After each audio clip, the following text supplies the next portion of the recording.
Je m'appelle Ségolène, prénom André. À cette époque-là, j'entendais beaucoup mon père parler des 24 heures du Mans. Je me suis dit, un jour, je les ferai. Et un jour, je les ai faits, réellement. Mais en prenant toujours un pseudonyme qui est Ségolène, parce que mon père ne voulait pas que je cours.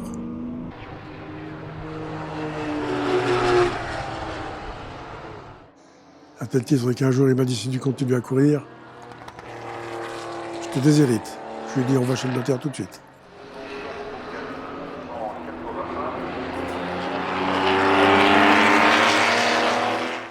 Et finalement, le jour des 24 heures du Mans, quand j'y suis allé en 1976, ils sont allés chacun chez un voisin pour regarder les 24 heures du Mans sans en parler à l'une et à l'autre.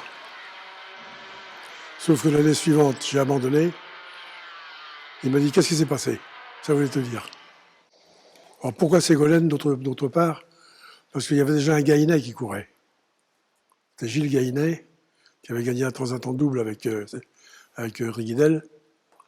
Et ça faisait un Gaïnet de trop, donc j'ai choisi un pseudonyme. Puis c'était l'époque des Makinen, Salonen, Toivonen, etc.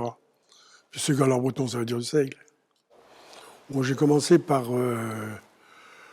en 62, par conduire la voiture du chauffeur du préfet de Rennes, qui était une Dauphine Gordini. Et on se pointait les voitures à cette époque-là. J'ai fait copain avec lui. Un jour a eu lieu le rallye Bretagne. Et il m'a dit, tiens, prends la voiture, tu vas le faire. Et c'était mon premier rallye. Après ça, j'ai couru sur 4 chevaux, prêtés par Pierrot Desilles, Hervé de Gordini, Alpine, R12 Gordini, Porsche. J'ai eu une SC d'une 2,7 litres. J'ai même eu une voiture exceptionnelle, c'est une 2,7 litres RS Light. Puis j'ai eu une 3 litres RS. Je n'étais pas un pilote rapide, j'étais un pilote très endurant. Et j'abandonne vraiment quand je suis obligé. Ben, disons que je passais de manière régulière de la traction à la propulsion, de la terre à la piste. Je faisais aussi bien les gymkhana que le rallycross, que le rallye, etc. Donc, il n'y a pas de problème. À tel titre que j'ai fait le rallye de Monte-Carlo, puis le rallye de Côte d'Ivoire, puis le RAC, puis le 24 heures du Mans, etc. Tout ça sur des voitures et des circuits différents. Tout ce qui était compliqué m'intéressait. Conditions météorologiques déplorables, j'adore. J'essaie de faire souffrir le moins possible la mécanique. Ben, c'est primordial parce que c'est une question de sous. J'étais quand même coincé par mon métier. Je courais quand je pouvais, quand j'avais de l'argent. Quand j'avais la partie de l'argent destinée à la course, autrement je ne courais pas. En général, j'étais le bout en train de l'équipe. Je n'avais pas de très bon caractère. Il fallait que ça suive ou ça ne suivait pas. J'avais dans ma tête de faire des grandes compétitions. À tel titre qu'en 75, non, en 72, je m'étais inscrit pour faire le RAC, championnat du monde. On a abandonné sur panne d'essence. Et j'ai refait 5 fois, dont une autre fois en R12 Gordini, j'ai fini 69e, sur 200 et quelques. 75 épreuves spéciales. Il y avait Blomqvist, Valdegarde, Mikola, Lampinen, Salonen.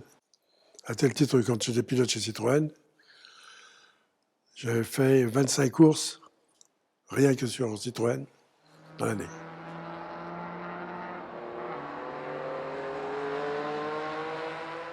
En 70, je vais au salon de la voiture, j'avais mis un peu de sous de côté, puis je vois un constructeur qui avait une voiture en kit à vendre. Je dis, allez, je l'achète. C'était pas trop cher à cette époque-là. Je lui ai dit, il faut me la monter et je fais le Tour de France avec. Et j'étais parmi les voitures du top, parce que j'étais avec les Matra, avec la Porsche psychédélique de Larousse, les Ferrari Daytona de Chasseuil et Malolena. Même s'ils me mettaient 3 tours par circuit, je faisais quand même partie de la bande. C'est ce qui a donné un petit peu la notoriété à cette voiture. Malheureusement, j'ai cassé au bout de... J'ai cassé, je sais pas où, du côté du Nürburgring, je crois. Tout simplement parce qu'on avait monté les pales de ventilateur à l'envers. Pales de ventilateur. Au lieu de souffler, ça tirait. Puis d'autre part, cette voiture-là n'était pas immatriculée. En fait, je ne réussissais pas à immatriculer cette voiture. Donc c'est la raison pour laquelle j'ai laissé tomber. Et il y a 2 ans, j'ai racheté la même voiture à M. Benet, de Benet-Saint-Hilaire, qui a bien voulu me la vendre. Il en avait 2. Et l'histoire s'est continuée comme ça.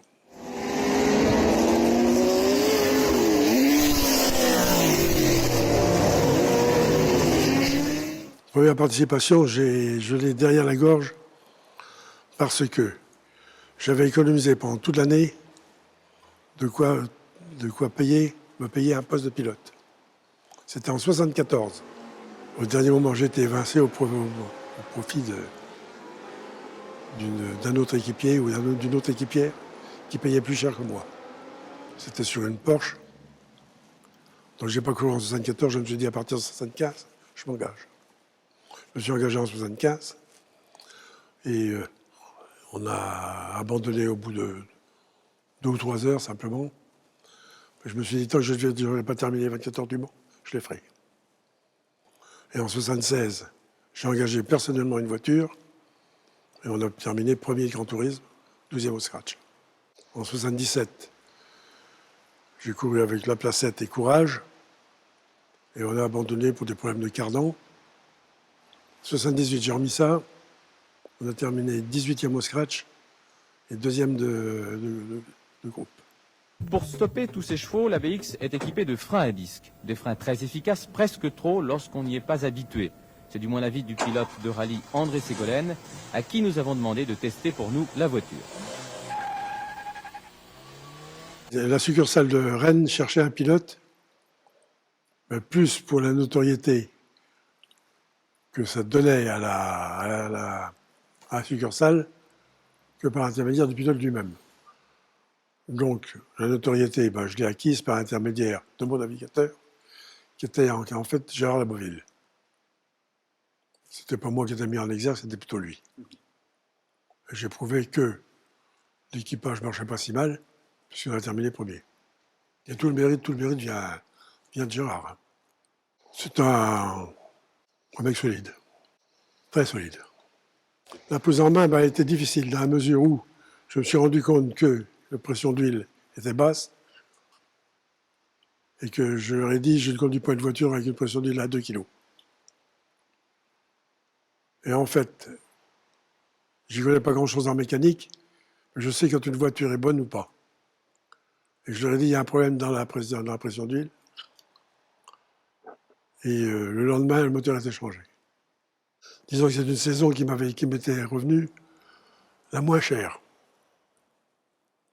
Je n'ai pas gagné de l'argent, mais c'est revenu la moins chère. Ouais, c'est avec la Visa que j'ai pris le plus mon pied. Parce que c'est une voiture qui pardonne beaucoup, qui est saine, simple à conduire et qui peut faire tout. Terre, goudron. J'ai fait tellement de courses avec cette voiture que je regarde avec excellent souvenir. Le circuit du Nürburgring, c'est un circuit mythique. Pour y passer à fond, pour le connaître par cœur, il faut faire 100 tours là-dessus.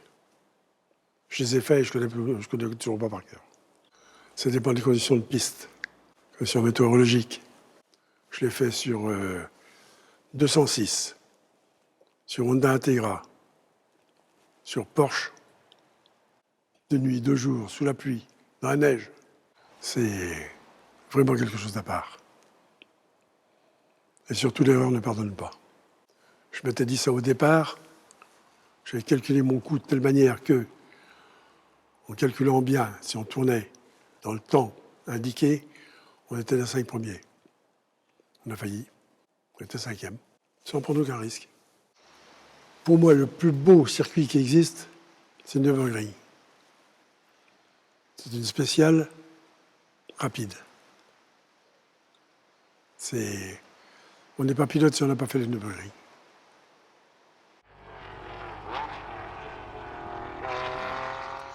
Je me souviens au Rallye de Monte-Carlo en 78, il y avait 25 spéciales, j'ai fait 25 têtes à queue avec la Porsche. Mais j'ai eu un sacré coup de peau 2 fois. Rallye de Monte-Carlo, je suis monté sur le podium, j'ai appuyé sur le frein, il n'y avait plus de frein pour descendre. Idem au Rallye de Monte-Carlo, au Rallye de Côte d'Ivoire. Je suis monté sur le podium, j'ai appuyé sur le frein, il n'y avait plus de frein. Côte d'Ivoire, on est parti à 57. 57 au départ, 7 à l'arrivée. Je fais 4e au scratch. C'est une voiture que je ne connaissais pas. Donc, Toyota Corolla. Ayant terminé mon relais, un relais de nuit, vers les 2 heures du matin,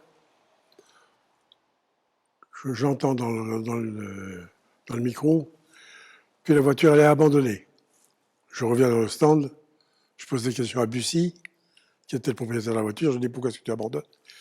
Il me dit parce qu'il n'y a plus d'embrayage. La putain d'embrayage avait dépassé. Donc je dis on n'abandonne pas pour ça. Donc je suis monté dans la voiture, je passais d'une vitesse, mis en route, la voiture a démarré et j'ai conduit de 4 heures du matin à 3 heures d'après-midi, 4 heures d'après-midi, presque tout le temps en passant la voiture au régime. Mais il n'y avait pas le droit de conduire plus de 3 heures de rang. Ce que j'ai fait, c'est que je descendais. J'ai descendu au bout de 3 heures du premier relais. Je suis allé dans le stand, j'ai mis le casque du...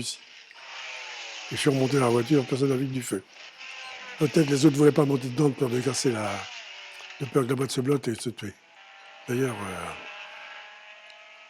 j'ai eu un gros coup de peau. J'ai fini. J'ai encore une autre anecdote. À 10 heures du soir, je m'arrête. Il y avait FR3 qui prenait en photo les gars du coin, dont moi, bien entendu. Et au départ, je reprenais le volant. J'étais pris à la télévision. Ma femme était à la maison, écoutait ça. Et on me voit partir. 5 minutes après, on entend gros crash, André vient de sortir dans une audière. Et la voiture est en feu. Ma femme me dit, c'est lui. Sûrement lui. Et en fait, c'est André Allaire qui s'était sorti de route devant moi et qui était en train de voler dans sa voiture. Je me suis arrêté. Impossible de sortir. Mais pour ma femme, j'étais mort. Une demi-heure avant de prendre le départ, un commissaire de piste tombe sur le capot de la voiture. AVC. En tant que réanimateur, j'essaye de faire quelque chose. Je l'ai même intubé avec une durite de DS. Et malheureusement, il est mort. Je prenais le départ une demi-heure après. Et je me souviens, Michelin nous avait fait la faveur de nous filer 2 pneus neufs 2 heures avant l'arrivée. Autrement, on avait couru avec les mêmes nœuds pour tout le temps. Et on tournait tous dans la seconde. Et on avait eu le prix de la meilleure assistance. Je pense que c'était arrêté 1h20 en tout, c'est tout. Comme quoi, les 24 heures du Mans, ça se gagne dans le stand. Je vois toujours le Randel qui est en train de me dire gauche à fond pour frein sur la bosse et gauche à fond. Et frein pour droite à fond, etc. Et à un moment, il me dit droite à fond. C'était un gauche serré. Je suis sorti de route, puis j'ai retrouvé un cheval dans un pommier. Et je vois toujours le Randel dans le pommier, en train de dire merde, j'ai dû tourner 2 pages en même temps. Obligé de dégommer le pommier pour avoir la Porsche. J'étais en Guadeloupe à cette époque-là, donc Daytona c'était tout près. J'y suis allé comme ça, avec ma licence éventuellement, au cas où je trouve une voiture. Je suis allé voir Bill France, le patron du circuit. Je lui ai dit bonjour, est-ce que vous auriez une place pour moi? Il me dit ouais, peut-être. Ah ben ouais, tiens, il y a une voiture qui ne s'est pas qualifiée. Il me dit si tu réussis à la qualifier, tu pars. Je lui dis les essais sont finis. Il m'a dit non, tu peux la qualifier pendant la warm-up. Je monte dans la voiture, jamais monté dans le circuit, jamais fait le circuit, jamais monté dans la voiture. Je qualifie la voiture. Et je prends le départ. Alors il m'a dit, si tu qualifies la voiture, c'est toi qui prends le départ. J'ai pris le départ. À l'attaque du deuxième banking, il y a une Porsche qui a éclaté un pneu et tapé dans le mur. Elle est revenue en tonneau et j'avais de la peinture du toit de la Porsche sur le toit de ma Mustang. Incroyable. Incroyable.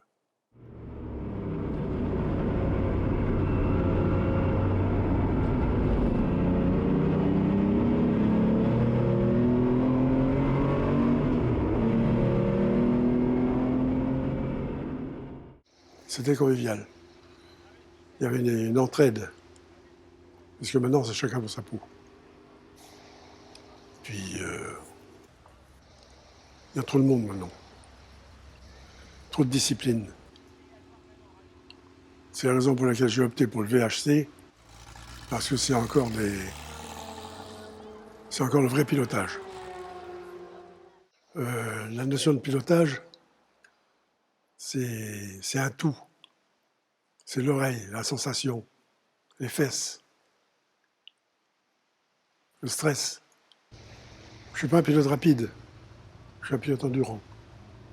Et d'ailleurs, les autres freinent beaucoup plus tard que moi. Moi, j'attends le moteur, je prends plaisir à écouter. Sentir ma voiture. Une communion, en fait. Par contre, ça n'empêche pas de se mettre sur le toit. Hein.